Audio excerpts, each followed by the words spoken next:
20 years after France and Croatia had their most successful World Cup performances, the two countries' paths will meet on soccer's biggest stage.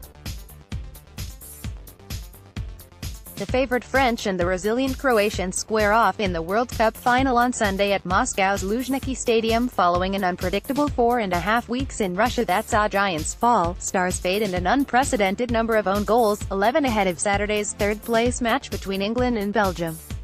France won its lone World Cup as hosts in 1998, the same tournament that saw Croatia finish third in its first-ever tournament as an independent country. There is a score to settle from that tournament though, as the French dispatched Croatia 2-1 in the semi-finals that year. A win Sunday would provide a salve to French fans' wounds from the 2006 final loss marred by an infamous headbutt, not to mention the mutiny in South Africa 4 years later, while the red and white checkered legion of supporters hope their Vatrani can hoist that coveted trophy for the first time.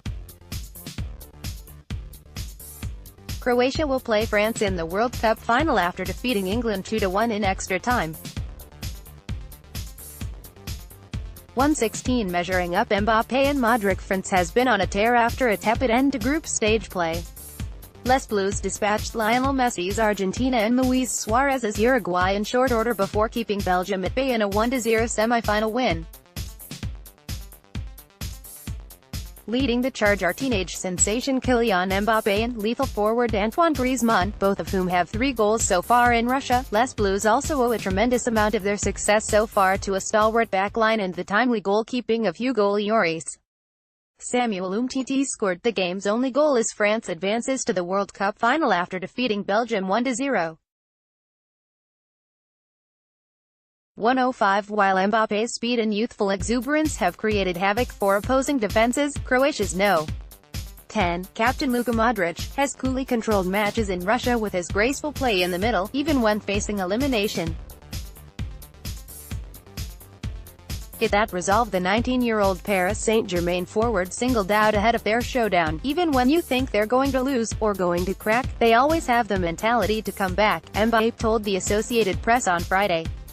It's a team that plays with a lot of intensity, battle-tested but still standing. Modric and company coasted through the group stage only to encounter some serious pushback in the knockout rounds. The team's last 3 games all went to extra time, with the first 2 going all the way to penalties. Goalkeeper Daniel Subasic performed admirably under pressure and Ivan Rakitic's calm demeanor sealed shootout wins over Denmark and Russia, and it was a stingy midfield and the left boot of Mario Mandzukic in extra time. Of the semis that ensured football's highest honor wouldn't be coming home to England, when you put the sacred Croatia shirt on you become a different person, Rakitic told AP through a translator. I'm not trying to say it's a superior feeling that the French have for France, or Russians for Russia. The best feeling is to be Croat these days, and this is the source of all our strength. Rakitic has been clutch from the spot, but it's Modric, Mandzukic and Ivan Perisic who lead the team in goals with 2 each. 9 Croatian players have scored at this year's World Cup, compared to France's 5. Croatia also dealt with off-field issues in Russia. The team expelled former player Ognjen Vukojevic from its World Cup delegation for making a pro-Ukraine video with active player Domagoj Vida. The defender received a warning from FIFA and later apologized. One Croatia player who will not be at the final, even on the bench, is striker Nikola Kalinic, who was sent home from the World Cup after refusing to come on as a substitute in the team's opening game against Nigeria.